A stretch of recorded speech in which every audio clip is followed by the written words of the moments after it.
ჩოცოდ როგორც ბიზნეს მოვლენა, როგორც კომერციული პროდუქტი ძალიან რთულად არის შესაძლებელი, რომ ეს არის წარმატებული რა. სამწუხაროდ ამ მასშტაბის და მოცულობის პროექტები საქართველოში როგორც წესი ითხოვს დოტაციას. ჩვენ თავიდან, რა თქმა უნდა, ეს იყო ინვესტიცია, პირველი სეზონი, მეორე, მესამე, მოკლედ რუსთავი 2-ზე სანამ ვიყავით, ეს პროექტი იყო თვითკმარი. შოულობდა ცოტათი იმაზე მეტ ფულს, ვიდრე არხი ხარჯავდა ამაში. აბსოლუტურად მომგებიანი იყო პროექტი, თუ ესე შევხედავთ, აი კომერციული წარმატება როცა ქონდა, ეს იყო 2013-დან 2017 წლამდე. ამ 4 წლის განმავლობაში პროექტს არ ქონდა ფინანსური პრობლემები, არ ითხოვდა დონაციებს და ასე ვთქვათ, თვითკმარი იყო,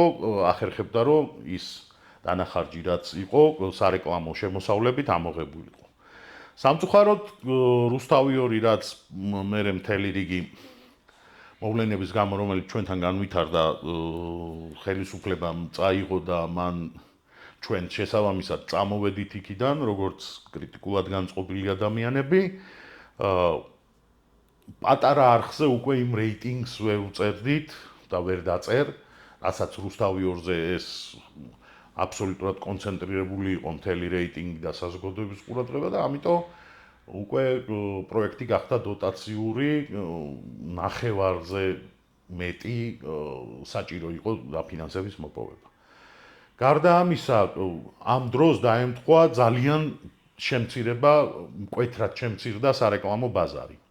მკვეთრად, სადღაც განახევრდა და ამის გამო პოტენციური რაც შეიძლებოდა რომ კიდე მოგვეზიდა ის შესაძლებლობებიც შემცირდა და შესაბამისად პროექტი იყო წამგებიანი. გაცილებით დიდი არის ЧЦD-ს გავლენა საზოგადოებაზე, მისი, ასე ვთქვათ, რიჩი, წვდომა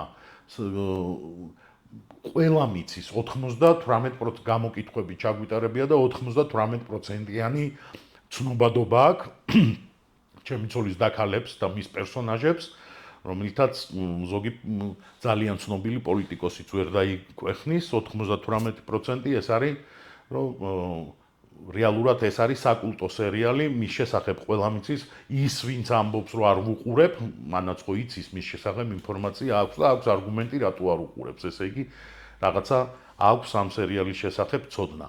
მსგავსი პოპულარობის სერიალი აპრიორი უნდა იყოს კომერციულად წარმატებული, სამწუხაროდ ჩვენ ქვეყანაში კომერციალიზაცია მედია სივრცის ძალიან დაბალია, აქ ძირითადად манипуლირებს და მოქმედებს პოლიტიკური ფული ემსახურება გარკვეულ პოლიტიკურ ინტერესებს და ამ ტიპის სერიალი, რომელიც ზოგადად კიცხავს მთლიანად საზოგადოებას და კრიტიკულ ანალიზს აკეთებს იმისი, რაც ხდება ქვეყანაში, ვერავის პოლიტიკურ წისქვილზე წყლის დამსხმელი ვერ გახდებოდა და ამიტომ ჩვენ მსგავს კომპრომისზე არ წავედით, არ მოვჭერით ის ტოტი, რომელზეც ვისხედით. ჩემი პირადი ვთქვათ პოლიტიკური გემოვნება არაფერ შუაში არ არის სერიალთან მიმართებაში, იქ ღირებულებითი პლატფორმა გაცილებით ღრმა არის, ვიდრე კონკრეტული პოლიტიკური რაღაც პრეფერენციები, აქედან გამომდინარე არც ერთ პოლიტიკურ იდეაზე არ გაიცვალა, არც ერთ პოლიტიკურ შეკვეთაში არ გაიცვალა ფული, რომლითაც შეიძლებოდა რომ ამის კიდევ უფრო აპგრეიდი მომხდარიყო სერიალის და ვთქვათ მეტი ფინანსები მოგვეზიდა. კომერციული წარმატება პატარა ბაზრებზე მსგავსი დიდი პროექტებისთვის არის ძალიან რთული. ჩვენ ასე ვთქვათ საგარეო საქმეთა სამინისტრო ვერ ვამუშავეთ კარგად ჩვენი, რომ გარეთ გაგვეყიდა, იყო რამდენიმე მცდელობა, რაღაცა, მაგრამ როცა უცხოელ პროდიუსერებთან ჰქონდა ხოლმე საუბარი, მნიშვნელოვანი ადაპტირება ჭირდებოდა სერიალს იმისათვის, რომ გასაგები გამხდარიყო იმ კონკრეტული რაღაც ქვეყნების მაყურებლებისთვის მარტივი მიზეზის გამო, რომ ძალიან ქართული კოლორიტის მატარებელი იყო, მიუხედავად იმისა, რომ ასე ვთქვათ ზოგად საკაცობრიო თემებიც არაერთი იყო ამ სერიალში, უბრალოდ ხასიათი, ტემპერამენტი, წყობა, ლექსიკა, რაღაცები იყო ისეთი, რომელსაც ჭირდება დამუშავება, რომ მაქსიმალურად კარგად მივიდეს უცხოურ მაყურებელთან. თან იმდენად მოკლედ ვერ ვიმუშავეთ სავარაუდოდ კარგად იმისთვის, რომ ეს უცხოეთში გაგვეტანა და იქ რეალური შემოსავალი კინოს აქვს თუ საერთაშორისო ასპარეზზე გახვალ.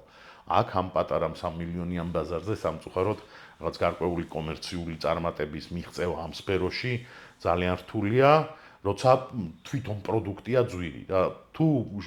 ახერხებ რომ თვითღირებულება იაფი იყოს და მე აი მაგითი მომწონს ეს YouTube რაღაც ბევრი კონტენტი ეხლა რა გზადდება თვითღირებულება არის პატარა და მას აქვს პოტენციალი რომ საკუთარი თავი მინიმუმ შეინახოს რა და ეს ძალიან მნიშვნელოვანი არის იმისთვის რომ დამოუკიდებელი სივრცეები დამოუკიდებელი ჯგუფები არაპოლიტიკურ ფულზე დამოკიდებული ჯგუფები რომლებიც თავისუფლების ჰაერს და ენერგიას შექმნიან ქვეყანაში რო არსებობდნენ ეს არის აუცილებელი რომ მსგავსი ჯგუფები ახერხებდნენ რომ რაღაცა მცირე შემოსავლები მიიღონ თუნდაც YouTube-ის მსგავსი და რაღაც აი ინტერნეტში მონეტიზაციის ხარჯზე და იმედია რომ კიდევ უფრო განვითარდება ეს სფერო რომ მაქსიმალურად მეტი შესაძლებლობები გაჩნდეს რომ მეტი თავისუფალი ადამიანი ყავდეს მეტი თავისუფალი ახალგაზრდა იყოს ვისაც პოლიტიკური ფულისგან დამოუკიდებლად შეუძლია რომ რაღაცა კონტენტი და რაღაცა პროდუქტი შექმნას და შესთავაზოს საზოგადოებას